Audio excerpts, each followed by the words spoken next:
আসসালামু আলাইকুম। আশা করি আল্লাহর রহমতে আপনারা সবাই ভালো আছেন, আমিও ভালো আছি। চেঞ্জ কেসের কাজ দেখব। চেঞ্জ কেস আমরা এই নির্দিষ্ট এই অংশটুকুতেই দেখি, পুরোটা না দেখে এইটুকু অংশ দেখি। এইটুকু আমি সিলেক্ট করি। সিলেক্ট করার পর এইখানে এখন যাব চেঞ্জ কেসে ক্লিক করব। ক্লিক করলে এখানে বেশ কয়েকটা অপশন আছে। আমাদের যে লেখাগুলো আছে সেই লেখাগুলো এখন যদি আমি এখানে লেখা আছে সেন্টেন্স কেস, দেখো আমাদের লেখাগুলো কিন্তু এখন সেন্টেন্স কেসে আছে। তো আমরা এখানে যে ফার্স্ট এটা যাব লোয়ার কেস দিলে দেখেন ক্লিক করি আমাদের সব লেখা ছোট হাতের হয়ে গেছে, স্মল লেটার। তো এখানে আবার আমরা সিলেক্ট অবস্থায় এখানে যদি আমরা দিই আপার কেস তাহলে সবগুলো কি হয়ে যাবে, বড় হাতের, সবগুলোই বড় হাতের হয়ে যাবে। দেন এরপরে যদি আমরা এখানে ক্লিক করি ক্যাপিটালাইজ ইস কেস, ক্যাপিটালাইজ ইস কেসে যদি ক্লিক করি প্রতিটা ওয়ার্ডের প্রথম বর্ণটা আমাদের বড় হয়ে যাবে, প্রথম বর্ণটা ক্যাপিটাল লেটার হয়ে গেছে। এখন যদি আবার এখানে আছে টুগল কেস হচ্ছে প্রতিটা ওয়ার্ডের প্রথম বর্ণটা ছোট হাতের হবে আর বাকিগুলা বড় হাতের হবে। এটাতে আমরা ক্লিক করলাম, দেখেন এই অবস্থায়। এখন আমাদের আগের মতো আবার আমাদেরটা ছিল কি সেন্টেন্স কেস, এটাতে ক্লিক করে সেন্টেন্স কেস মানে আমাদের একটা লাইন বা সেন্টেন্স শেষ হওয়ার পর আমাদের ফুল স্টপ থাকবে, দেন আবার বড় হাতে শুরু হবে। তো এটাতে ক্লিক করলাম, দেখেন আমাদের এইখানে একটা আমাদের যখন শেষ হয়ে গেছে তখন এই লাইনটা শেষ হওয়ার পর পরবর্তী বর্ণটা আমাদের বড় হাতে রয়েছে। এটা হচ্ছে সেন্টেন্স কেসের কাজ। এখন এখান থেকে আমরা এইখানে চলে যাব। এইখানে আমরা এখন প্যারাগ্রাফের কাজ দেখব। প্যারাগ্রাফের কাজ কি? প্যারাগ্রাফের মধ্যে এইটাকে আমরা এই অংশটুকু এগুলোকে বলি আমরা অ্যালাইনমেন্ট। যাই হোক আমাদের প্রথমে আমরা অ্যালাইনমেন্ট দেখব। অ্যালাইনমেন্ট দেখার জন্য আমরা যদি এই মিস্টেকটুকু আমি কপি করে নিলাম। কপি করে নেওয়ার পর কন্ট্রোল সি, কপি করে নেওয়ার পর আমি যদি এইখানে দেই, এখানে পেস্ট করলাম কন্ট্রোল ভি। এখন পেস্ট করার পর এটার সাথে আমি সামঞ্জস্য আমরা পুরোটাই সিলেক্ট করতে পারি অথবা আমরা একটা বা আমি তিনটা লাইন সিলেক্ট করলাম।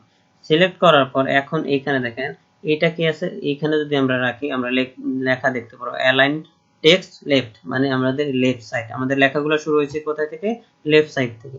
এখন যদি আমরা সিলেক্ট করার পর এই অংশটুকু সিলেক্ট করার পর এটাতে দিই, এটা হচ্ছে সেন্টার মানে আমাদের লেখাগুলা মিডিল, দেখেন মিডিলের মধ্যে আছে। আর আমরা কোন লেখাগুলো মিডিলে লিখি, আমরা বেশিরভাগ দেখি আমাদের লেখা মিডিলে থাকে হয়তো হেডলাইন অথবা কবিতার লেখাগুলো, আমাদের কবিতা যদি লিখি সবসময় আমরা মাঝ বরাবর লিখি, বেশিরভাগ ক্ষেত্রে কবিতা দেখা যায় মাঝ বরাবর। তো সেন্টার আমাদের ব্যবহার করা হবে মাঝ বরাবর লেখার জন্য। আর এইটা মাঝ বরাবর লেখার থাকার কারণ হচ্ছে মাঝখান থেকে দুই দিকে সমান করবে। দেন আরেকটা হচ্ছে রাইট অ্যালাইনমেন্ট হচ্ছে রাইট সাইড থেকে আমাদের সবগুলো লেখা শুরু হবে বা আমাদের সুন্দর দেখাবে, রাইট সাইড থেকেই লেখা শুরু হবে এরকম বোঝাবে। আমাদের রাইট সাইডের লেখা আমরা দেখি কোথায় রাইট সাইড থেকে লেখা শুরু হয়, আমাদের আরবি বর্ণমালা অবশ্যই রাইট সাইড থেকে লেখা শুরু হয়। দেন আরেকটা আছে জাস্টিফাই হচ্ছে লেখাগুলোকে সুন্দর করার জন্য। এই যে এখানে যেমন দেখেন লেখাগুলো কেমন দেখা যাচ্ছে, এই অংশটুকু যদি আমি সিলেক্ট করে এটাতে ক্লিক করি অথবা কন্ট্রোল জে ক্লিক করি তাহলে দেখবেন যে এই অংশটুকু এখন নির্দিষ্ট একটা স্পেস নিয়ে নিল, সুন্দর বর্ধিত করলো। এটার জন্য আমাদের কন্ট্রোল জে দিলে আমাদের জাস্টিফাই হয়ে যাবে। যাই হোক আমি এগুলো কিন্তু শর্টকাট বলিনি। কন্ট্রোল এল তে আমাদের লেফট অ্যালাইনমেন্ট মানে লেফট সাইড থেকে লেখা শুরু হবে, আর কন্ট্রোল ই মানে সেন্টার অথবা আমাদের মিডিল থেকে লেখা শুরু হবে, এবং কন্ট্রোল আর তে রাইট অ্যালাইনমেন্ট আমাদের রাইট সাইড থেকে লেখা শুরু হবে। এখন আমাদের তার পরবর্তীতে আছে এখানে হচ্ছে লাইন স্পেসিং। আমরা লাইন স্পেসিং এ যদি এখন দেখি তো এই অংশটুকু সিলেক্ট করি। লাইন স্পেসিং বলতে একটা লাইন থেকে একটা সেন্টেন্স থেকে আরেকটা সেন্টেন্সের মাঝখানে দূরত্বটুকু, এখানে মাঝখানের দূরত্বটুকু আমি এই অংশটুকু যদি সিলেক্ট করে দেখাই এইটুকু, এখান থেকে যদি এখন সিলেক্ট করার পর আমরা এটাতে ক্লিক করি দেখেন আমাদের 1.15 আছে। এখানে ক্লিক করলে আমাদের আরো বৃদ্ধি পাবে। আবার যদি এখানে চাই আমাদের যদি প্রয়োজন হবে ততটুকু আমরা লাইন স্পেস নিয়ে নিব। দেন আমি আগের মতো 1.15 করে নিলাম, 1.15 এটাতে ছিল।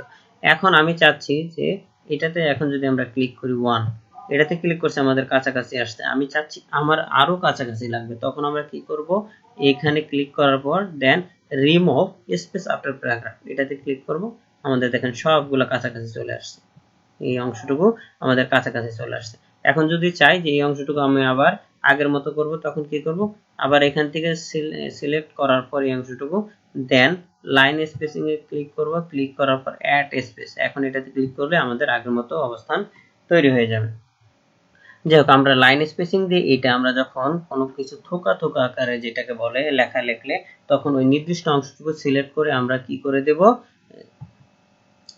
এইভাবে নির্দিষ্ট অংশটুকু সিলেক্ট করার পর আমরা রিমুভ করে দেব, রিমুভ স্পেস আফটার প্যারাগ্রাফ, এইভাবে আমরা লিখব। যেমন এটা লিখলাম, এটা এই দুইটা আমরা কি করতে পারি, দুইটা স্পেস বা দুইটা প্যারা, এটাকে আমরা এখন কি করব, দুইটা প্যারাকে এইভাবে আস্তে আস্তে রিমুভ স্পেস করে দিব, এটা সুন্দর দেখা যাবে। এইভাবে সৌন্দর্য বর্ধনের জন্য আমরা এই কাজটা করতে পারি।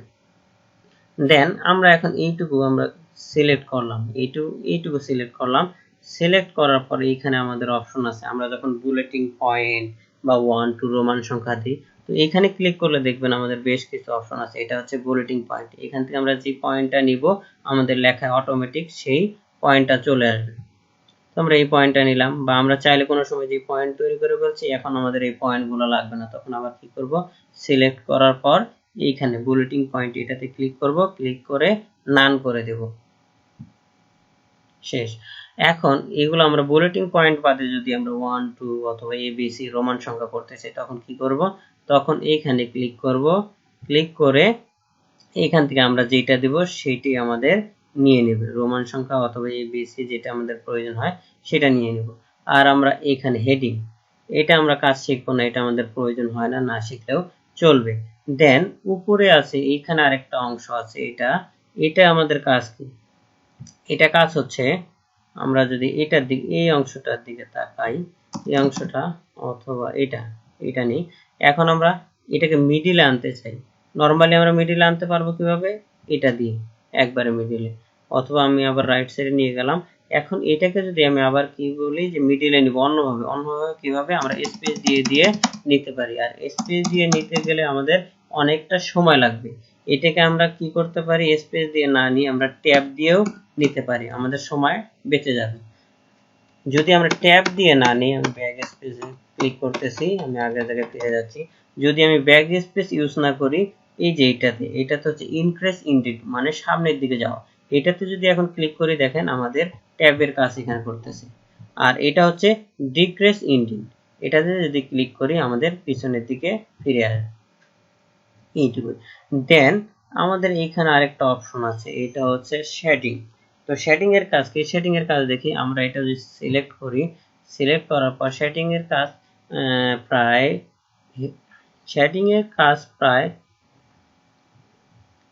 টেক্সট হাইলাইটারের মতো।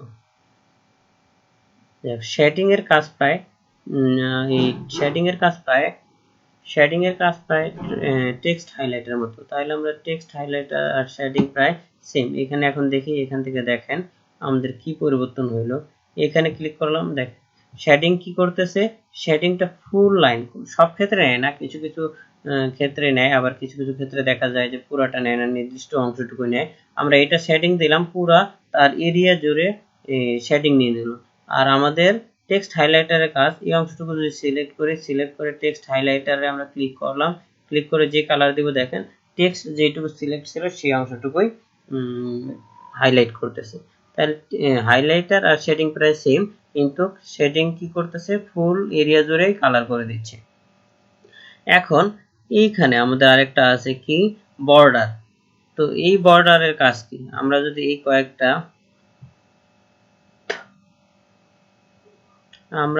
কয়েকটা লাইন নেই, সিলেক্ট করলাম, এই কয়েকটা সিলেক্ট করলাম, সিলেক্ট করার পর এখানে আমরা বর্ডারে ক্লিক করব। বর্ডারে ক্লিক করলে এখানে দেখেন বটম বর্ডার, এটা যদি ক্লিক করি আমাদের লেখা যায় সিলেক্ট করছি, তার নিচের দিকে একটা আন্ডারলাইন সিস্টেম একটা বর্ডার হবে। তো এখানে দেখেন কালো বর্ডার, বোঝা যাচ্ছে না, আমি এখন রাইট সাইডে দেই, দেখবেন বুঝতে পারবেন। এখান থেকে আমি রাইট সাইডে বর্ডার দিলাম, লেফট সাইডে দিলাম, তারপর রাইট সাইডে দিলাম, আমাদের দেখেন বর্ডার একটা করে আসতেছে। তারপর আমরা টপে একটা বর্ডার দেব। তো এইভাবে আমরা এক একে দিতে পারি। এভাবে এক একটা করে যদি না দিতে চাই, আমরা চাইলে যদি চতুর্থ সাইডে বর্ডার প্রয়োজন হয়, তাহলে আমরা এখানে দেখেন লেখা আছে আউটসাইড বর্ডার, এইখানে আমরা সরাসরি সিলেক্ট করার পর এইখানে যদি আউটসাইডে ক্লিক করি অটোমেটিক সব জায়গায় আমাদের আউটসাইড দিয়ে বর্ডার হয়ে যাবে। এখন আমি চাচ্ছি প্রতিটা লাইনের মাঝখান দিয়ে আরেকটা বর্ডার হবে, তাহলে আমাদের কি করতে হবে, এইখান থেকে অল বর্ডারসে ক্লিক করতে হবে, তাহলে আমাদের বর্ডার হয়ে গেল। আপনারা নিজে নিজে দেখে নেবেন, এখানে আরো বেশ কিছু অপশন আছে, নিজে নিজে দেখলে অবশ্যই পারবেন। এখন যদি চাচ্ছি যে আমার এই বর্ডার দিছি, এখন এই বর্ডারগুলো আমার এখন লাগবে না, তখন কি করব, আবার সিলেক্ট করার পর নির্দিষ্টভাবে এইখানে বর্ডারে ক্লিক করব, ক্লিক করার পর এখানে দিব নো বর্ডার। তাহলে আমরা যেভাবে যেই কাজটা যেভাবে করতে ঠিক ফিরে যাইতে সেই কাজটাই করতে হচ্ছে। দেন এখানে দেখেন প্যারাগ্রাফ একটা অপশন আছে চিহ্ন, এই প্যারাগ্রাফ চিহ্নটাকে এখন আমরা যদি কোনো সময় হুট করে ক্লিক লেগে যায়, দেখবেন সাইড দিয়ে প্যারাগ্রাফ চিহ্ন আসছে। এখন যদি এটাকে আমরা ডিলিট করতে চাই, দেখবেন ডিলিট হবে না। আমরা যতই ডিলিট করতে চাই কখনো সেই চিহ্নটা ডিলিট হবে না। সেই চিহ্নটাকে ডিলিট করতে হলে আমাদের অবশ্যই এখানে ক্লিক করতে হবে। দেখেন এখানে এখন আর সেই চিহ্ন নাই। এখন আরেকটা অপশন হচ্ছে এইখানে আমাদের সর্টিং। সর্টিংটা অবশ্য তেমন প্রয়োজন হয় না, তবু শেখার জন্য আমরা দেখবো একটু সর্টিং। আমি এই অংশটুকু কপি করলাম, কপি করে আমি এখানে পেস্ট করব। যাক আমাদের নতুন পেজ চলে আসছে, এখানে আমরা এখন পেস্ট করলাম। আমি এখান থেকে আরেকটু অংশ নিব, এই অংশটুকু কন্ট্রোল সি কন্ট্রোল ভি, এই অংশটুকু নেওয়ার পর এখন এই দুইটাকে আমি কি করব, সিলেক্ট করব। যদি সিলেক্ট, আমরা এখানে আমাদের হোমের কাজ ছিল এইখানে, এখন যদি আমি সর্টিং করতে চাই, এটাতে ক্লিক করে কোনো লেখা আসছে, কিছু আসতেছে, যাক আমাদের এটা আমরা এখন এইখানে রেখে আমরা যদি এখন সর্টিং এ ক্লিক করি, দেখেন আমাদের যে অপশনটা আসছে আমাদের পুরা টেক্সটটা সিলেক্ট করে ফেলছে অটোমেটিক। পুরা টেক্সটটা সিলেক্ট করার পর আমি পুরা টেক্সটটা দিয়ে যদি বুঝাই তাহলে বুঝতে হয়তো প্রবলেম হবে। আমি পুরো টেক্সটটা না নিয়ে আমি নির্দিষ্ট এই দুইটা টেক্সটের ক্ষেত্রেই বোঝাই। এই দুইটা টেক্সট আমরা সিলেক্ট করে নিলাম। সিলেক্ট করার পর এখানে আমরা শর্টে ক্লিক করব। এই শর্টে ক্লিক করার পর এগুলো আমাদের কি, এই দুইটা লেখা, এগুলোকে বলে প্যারাগ্রাফস। তো প্যারাগ্রাফসে এখানে কি লেখা, এগুলো টেক্সট। এখন আমরা যদি ক্লিক করি, এখানে দেখেন একটা বড় একটা ছোট, এটা যদি ক্লিক করি এটা লেখা আছে অ্যাসেন্ডিং, তো এটাতে ক্লিক করলাম, দেখেন পরিবর্তন হয়ে গেল। অ্যাসেন্ডিং বলতে বড়টা উপরে আর ছোটটা নিচে। এখন যদি আমি চাই আবার যে ডিসেন্ডিং, আবার যদি এরকম চাই, এখানে সিলেক্ট করার পর দেন এখানে ডিসেন্ডিং এ ক্লিক করে আবার ওকে দেব। এখন নিচেরটা উপরে উপরেরটা নিচে, এইটুকুই পার্থক্য। এখন আমরা এই লেখাটা বাদেও আমরা কি করতে পারি, ডেট অথবা টাইম অনুসারেও এই অ্যাসেন্ডিং ডিসেন্ডিং করতে পারি। আমরা ডেট অনুযায়ী একটা দেখি, আজকের ডেট দেই, আজকে যদি 30/8